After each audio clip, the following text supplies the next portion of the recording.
Hello everybody and welcome.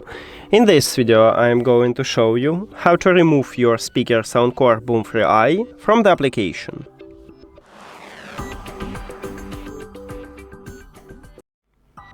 Let's get started by open SOUNDCORE app. Now you should be in this menu. If you are in the Bluetooth menu, just go back using this icon at the left top. Right here you need to click at the user icon at the right bottom and go to My Devices. Near to your speaker we have this trash icon. To remove your speaker you need to tap at this icon and then confirm it.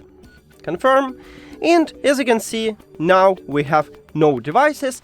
The best one that the speaker do not disconnect it from your phone, because usually when you remove your device from the application it will also remove your device from the phone, but not here, so it's a good one. And that's it. Thank you for watching this video. If you found it helpful, please consider subscribing to the channel and leave the like on the video. See you later!